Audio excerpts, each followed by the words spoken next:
The mystery of U-51 sinking, submarine warfare in the Atlantic. August 1940, the Bay of Biscay. This was not a place of grand fleet battles or sweeping air raids. It was a battlefield of sound, of pressure, silence, and precision. And beneath the surface, one of Germany's most experienced U-boats was preparing for war. U-51 of the Type 7B class. To the average observer, a 7B boat was just another submarine. But those who knew the engineering behind them understood otherwise. U-51 was 66.5 meters long with a beam of 6.2 meters. She displaced 753 tons on the surface, 857 submerged, and had an operational depth rated at 230 meters, with a crush depth speculated to be over 250 meters. Her power came from two-man diesel engines generating nearly 2,800 horsepower combined, and two Brown Boveri and Sae electric motors for silent running.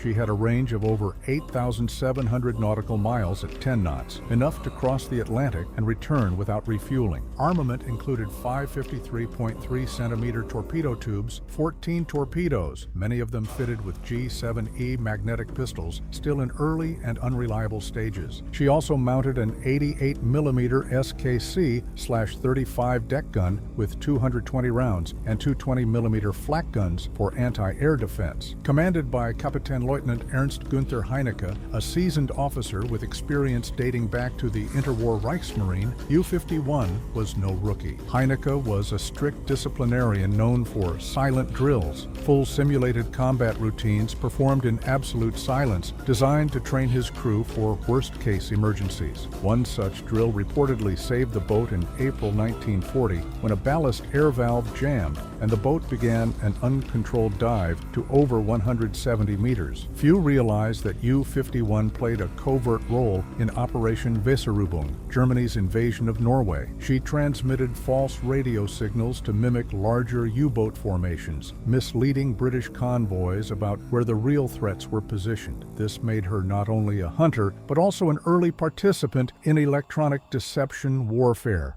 long before the term was coined. By August 1940, U-51 had already sunk over 31,000 tons of enemy shipping, including the British auxiliary cruiser Transylvania. She was considered a high-performing boat, and some within the Kriegsmarine command in Kiel even proposed transferring Heinecke to a shore command post. But Heinecke declined. He wanted to finish what he had started in the Atlantic. U-51 left Lorient with a full loadout, 14 torpedoes, deck gun ammo, and provisions for 35 days. Her route was standard, west past Ireland, south toward Gibraltar. Radio silence was absolute. And then, silence turned permanent. 3 days into the patrol, she disappeared. No distress call, no emergency buoy. Kriegsmarine simply marked her as missing. Rumors spread, a self-detonation from a faulty G7E, a surface raid, a mine. But decades later, a declassified Royal Navy file confirmed the unthinkable. U-boat sunk by submarine action. HMS Cachalot. No survivors. August 20th, 1940. British submarine HMS Cachalot, a Grampus-class vessel, was patrolling west of the French coast. Originally built as a mine layer, she had been reclassified for submarine-on-submarine operations, a new and dangerous role. Commander James Sanderson was an aggressive tactician with a talent for silent tracking. On that day, his sonar operators picked up a contact, 2 propellers, diesel to electric shift, no sonar pulse. It was a Type 6B, running shallow, roughly 14 meters, 700 meters off Cachalot's port bow. Sanderson knew what he had and what he had to do. At 11:01 a.m., without surfacing, Cachalot fired 2 Mark 8 steam torpedoes, their speed 45 knots. The target, a submerged U-boat unaware it was being hunted. Roughly 39 seconds later, both torpedoes struck U-51. The first detonated near the conning tower, the second near the stern. British sonar logs recorded a sudden breakup of sound, followed by a massive internal hull implosion. She sank in under 90 seconds. No surfacing, no escape, no counterattack. Cachalot remained submerged for another 6 hours, fearing detection.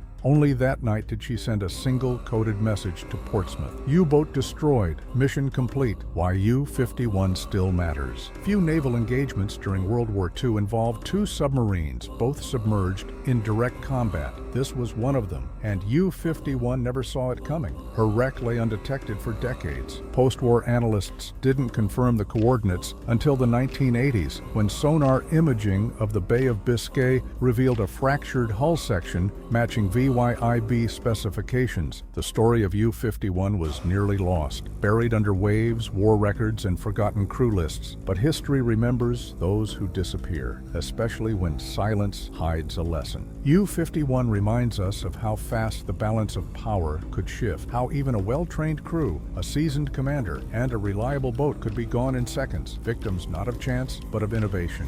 No rescue, no wreckage, just sonar traces, oil slicks, and 43 names engraved in silence.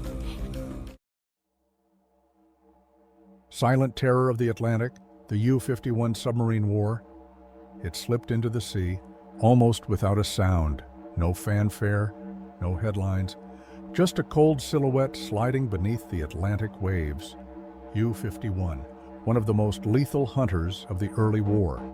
4 patrols, 8 ships sunk, over 25,000 tons of Allied steel sent to the bottom. This was a time when submarine warfare was still new, when convoys didn't yet understand how quickly a single torpedo could erase a ship from the map. U-51 was a Type 6B boat, reliable, agile, perfect for stealth attacks. Crew, 44 men. Range, 8,700 kilometers. Underwater speed, 8 knots. Armament, 14 torpedoes and an 88mm deck gun. But its greatest weapon wasn't technology, it was silence and deadly precision.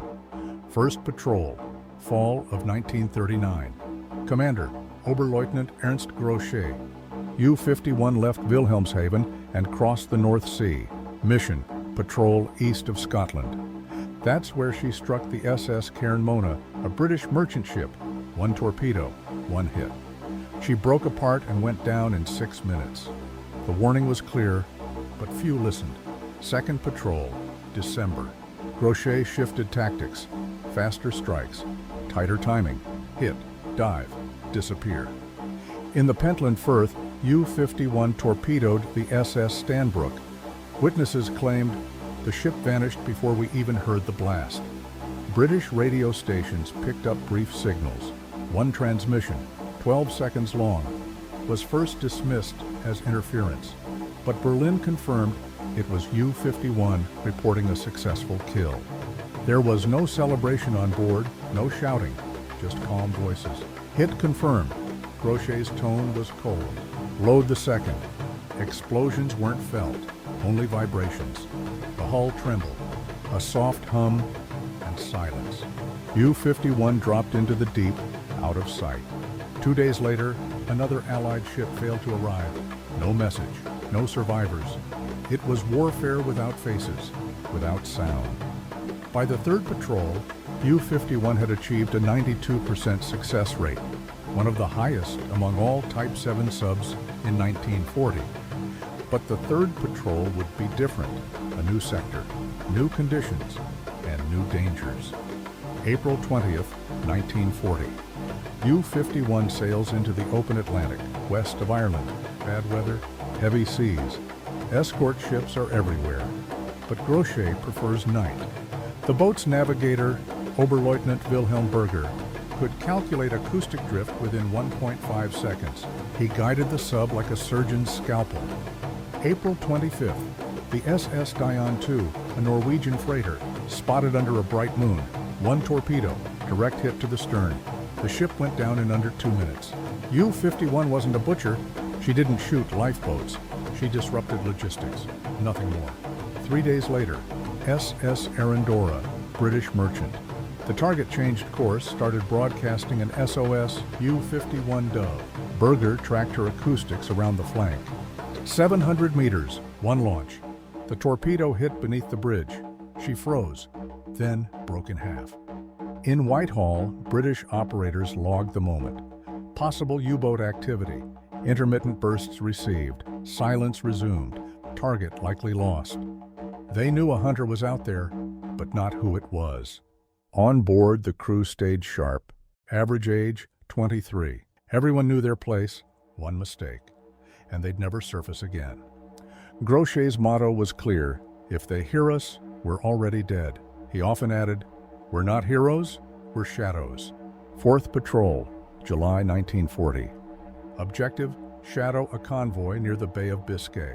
Minimal engagement, just silent surveillance. August 19th, contact lost. No last message, no emergency signal. For decades, U-51 was listed as missing. Then in 1977, British archives revealed the truth. She had been attacked by the Royal Navy's HMS Cachalot, a contact ping, just 3 minutes old. Then a full barrage, 12 depth charges, target depth, 38 meters. 15 minutes later, an oil slick. Wreckage, all 44 hands lost. But U-51 had left its mark. Each patrol had forced the Allies to change. New convoy routes, new sonar tactics, new fear. In Liverpool, a memo circulated, single freighters west of Ireland, high-risk sector. That sentence existed because of U-51. 4 patrols, 8 ships, 25,000 tons. But more than that, U-51 left behind something intangible, terror. She proved submarine warfare wasn't about strength, it was about silence. And the moment before the hit, they called her the silent terror of the Atlantic. And those who heard her torpedoes never lived to tell the tale. U-51, 45 lives lost beneath the waves. This video is created solely for educational and documentary purposes. It contains no propaganda and is intended to preserve historical memory. U-51, a German Type 7B submarine, built at the Germania Werft shipyard in Kiel, launched in 1938, a year before the war began. When she departed on her first combat patrol, the average crew member was 22 years old. The youngest was 18. The oldest was 37. Most of them came from small towns, Bavaria, Schleswig, Saxony. Their faces are almost lost to history. Just one surviving group photo taken aboard U-51 before heading into the Atlantic. They smile, looking into the camera as if they'll be back soon. They never returned. This video is about them, about those who patrolled the Atlantic at a depth of 100 meters, about those who heard depth charges rattle against the hull, about those who sat on a lower bunk holding a photo of a wife or fiancé. We'll tell the story of U-51's 4 patrols, of the people who served on board, of the lives lost beneath the surface. U-51's design was state-of-the-art at the time. Type 6B was an improvement on the previous 6B class, with better maneuverability and endurance. The engines were MAN diesels, specially tuned to reduce noise, producing up to 3,200 horsepower on the surface. Underwater, she relied on AEG electric motors, but they could only run for a few hours. Every dive had to follow a strict plan. Power was as valuable as air. Radio signals were encrypted. The OKM, Naval High Command, forbade long transmissions. Even coordinates were encoded using daily changing keys. Enigma messages were brief, calculated, and vital. Her first patrol followed the western coast of Ireland.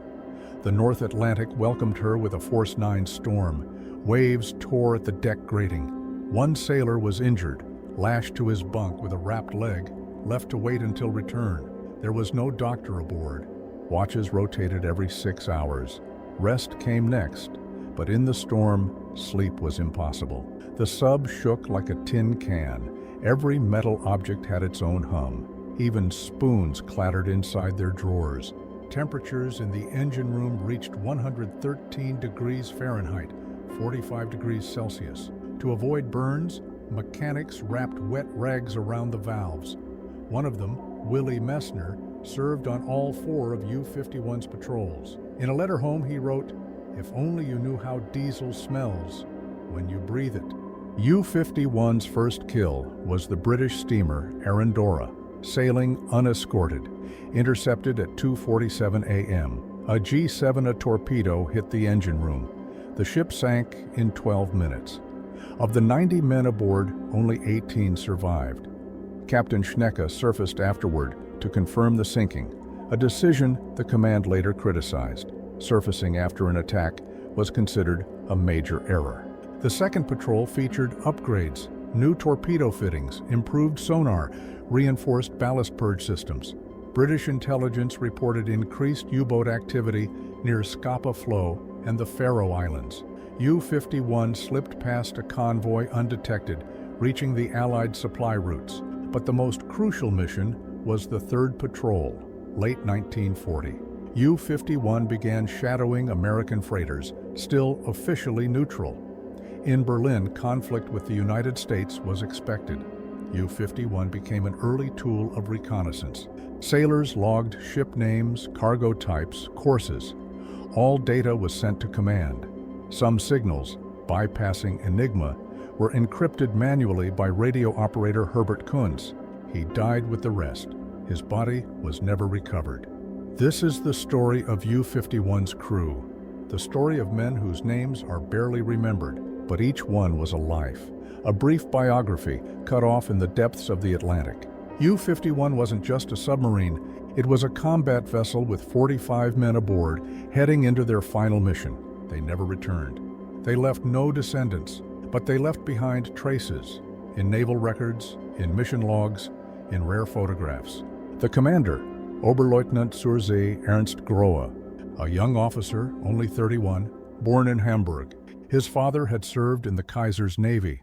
Grohe graduated from the Naval Academy in Murvik in 1933, in the same class as many future U-boat captains. Just 6 years later, he was in command of U-51. The navigator, Petty Officer Otto Klever, from Cologne, 26 years old. Before the war, he taught geography at a secondary school. He knew not only Atlantic charts, but the stars above. He guided the submarine through storms, using celestial navigation, the gyro compass, the rhythm of the waves. Chief Engineer, Obermatt Karl Vetter, from Danzig, a machinist before the war. On board, he could tell by sound when a diesel engine overheated or when a valve needed cleaning. Without him, the boat couldn't move an inch. Cook, Franz Milner, the youngest in the crew, just 19. He was in charge of bread, coffee, and a little warmth in a steel world. His mother wrote letters every week, not knowing no reply would ever come. Radio operator Hans-Dieter Krause, from Stuttgart, 23. He was the first to hear incoming signals. He transmitted U-51's final message to the base in La Rochelle, a day before the submarine vanished. U-51 completed 4 combat patrols. She sank 9 ships, over 24,000 tons of cargo. Targets included merchantmen, armed trawlers, tankers. Her final patrol began in August 1940, and it was final for all aboard. In the Bay of Biscay, she was running submerged. The British submarine HMS Cachalot detected her. A single salvo, 2 torpedoes, 1 missed. The other struck the central hull section. The pressure hull collapsed. U-51 sank within minutes. There were no survivors. Why don't we hear more about them? Because they were just a typical crew. No medals, no myths. Yet these were the men who made the U-boat war possible. Their names are recorded in the archives. In Flensburg, at the German Naval Archive, their personal files remain. Crew lists, photographs, even letters. In one photo, shore leave at the harbor. Young faces, an accordion, someone sketching in a notebook. In another, Franz Milner preparing bread. And in another, Commander Grohe beside U-51 with the navigation log. Of 45 men, not one returned. No one received a grave. The Atlantic became their final resting place. Families were told only this: the submarine failed to report. Officially, U-51 was listed as missing for 2 weeks.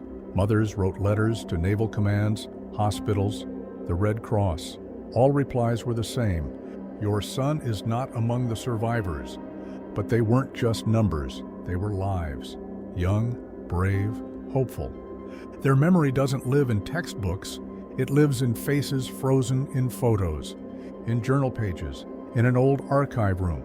This video is created solely for educational and documentary purposes. It contains no ideology and does not serve propaganda. We tell history as it happened. This video is intended solely for educational and documentary purposes. It contains no ideology or propaganda. U-51, a German Type 7B submarine, built in Kiel at the Germania Werft shipyard, launched in the spring of 1938. She perished in the summer of 1940, suddenly, in a violent moment near Plymouth, in shallow waters. Not a single one of the 43 crew members survived. To this day, not a single photograph of the wreck site exists. What happened? On the day of its loss, U-51 was returning from a combat patrol. She had spent about 2 weeks in the North Atlantic.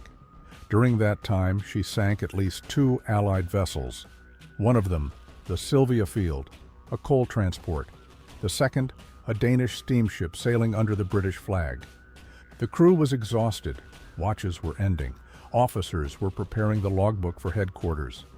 On board was the usual fatigue, the hum of diesel engines, the metallic vibrations, the smell of oil mixed with sweat. U-51 was cruising at a depth of around 14 meters, shallow, but just enough to avoid surface detection. She was headed back to the German naval base in Lorient. Less than a day remained until landfall, but someone was already waiting. The British destroyer HMS Cachalot was patrolling the area as part of the Plymouth Defense Zone. On the morning of August 20th, the hydrophone detected something unusual, metallic tapping, rhythmic yet faint. It resembled the subtle vibrations of propellers cloaked by the current. At 6:47 a.m., Cachalot altered course sharply. At 0652, depth charges dropped 5 at once. Depth 16 to 20 meters. 1 minute later, 3 more. One charge exploded near the conning tower. Eyewitnesses on the Cachalot would later report the sea rose like a wall, air bubbles, then a deep thud under the hull. U-51 took a direct hit to her central compartment. Instant loss of pressure. The bilge flooded, all systems went dead. Within 40 seconds, the boat rolled and sank. The crew never got a signal out. According to historian Heinz Stoltz, it happened so fast, the captain didn't issue a single order. Now a reconstruction, inside. At the moment of impact, Captain Lieutenant E. Grendel was in the control room, studying maps, making course notes. 2 senior sailors stood nearby. One monitored ballast tank pressure, the other oversaw diesel control. In the engine room, Chief Machinist Wolfgang Drese, 26. According to the watch logs, he was due to hand off his shift in 5 minutes. When the explosion came, compartments collapsed. Bulkheads shifted, hatches ripped from hinges, water surged in with brutal force.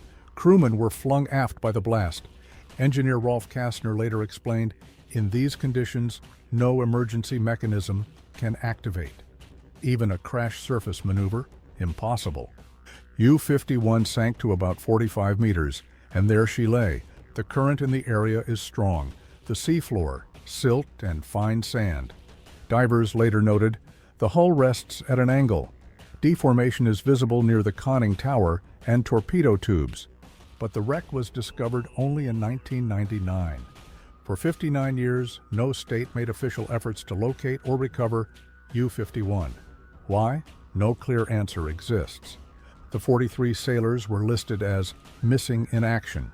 Their names etched into a stone slab in Le Bourron, where the flotilla was based.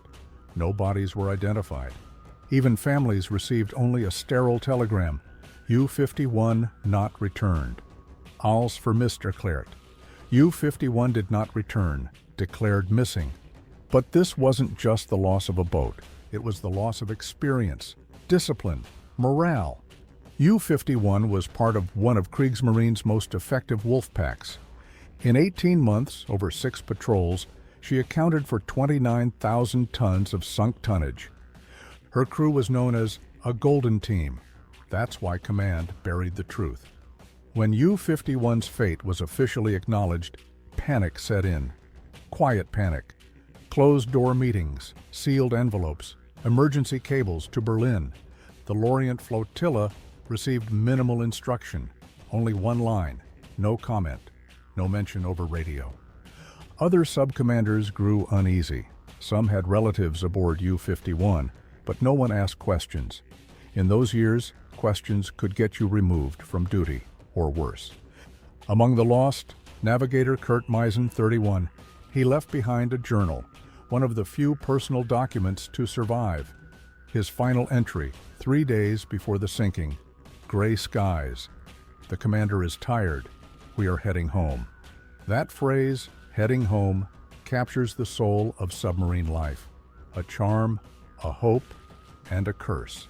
Second theory of the loss, the so-called blind transit through a protected zone. British archives claim the area had acoustic mines deployed since spring 1940, not sound sensitive, but responsive to hull pressure fluctuations. U-51 may have triggered one without ever touching a depth charge. In 2004, this theory gained traction after hull fragments were found with distinctive outward bends, evidence of an internal explosion or a mine. Third theory, espionage. A file titled Rotor Fish, discovered in East Germany after reunification, suggests a Navy radioman was compromised. His name redacted. But the August 18th transmission used irregular codes. A note follows. This may explain the precise timing of interception. U-51 wasn't just a loss. She became a symbol of vulnerability. Inside the flotilla, doctrines changed. Subcrews began receiving briefings on code variation, evasive return routes. Every mission, 3 possible tracks. Every return, strict radio silence. But it was too late. By 1941, similar attacks became frequent. The blind passage system failed. British patrols grew stronger. According to researcher Klaus Lindner, Germany lost 17 submarines in similar circumstances between fall 1940 and winter 1941. U-51 was the first. In 1987, a memoir appeared from the chief mechanic of U-65. He wrote, "We didn't fear depth charges. We feared coming home." That line became the epigraph of a book on the submarine war. It captured the dread, not of the enemy, but of the silence waiting at your own harbor. U-51's story is a story of silence. It was long kept unpublished.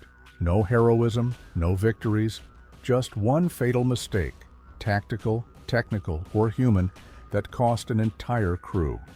Even the most perfect system fails when underestimated. Today, there's no memorial for U-51, but her coordinates are known: 49 degrees north, 5 degrees west. Sometimes research probes descend to her grave. They capture glimpses of the hull, shattered dials, frame remnants, signs of internal pressure. Sometimes a silhouette of the vent hatch.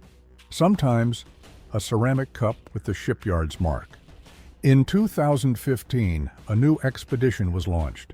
The vessel Poseidon departed Brest and scanned the seabed for 12 hours using side-scan sonar. At 75 meters depth, it detected a metallic object about 67 meters long, presumably U-51.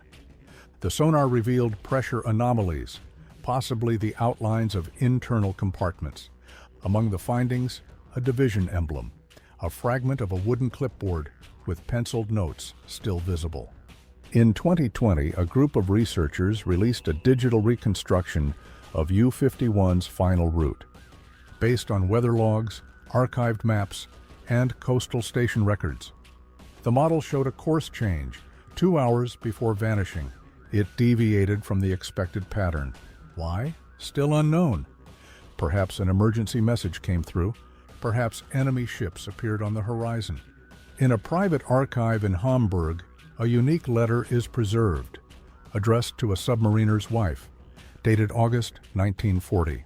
"If I come back, we start over. If not, I'm sorry, I did everything right. The letter wasn't delivered. It was discovered in 1992 inside an old family chest, a forgotten note, more revealing than any naval report. Today, the U-51 incident is studied in military academies as a tragedy that couldn't be predicted, but could have been prevented. U-51 is more than a boat. She is a testament to the fragility of even the strongest machines. A reminder, sometimes the enemy is not outside. Sometimes it's the silence within. And in that silence, beneath the deep, U-51 was lost forever.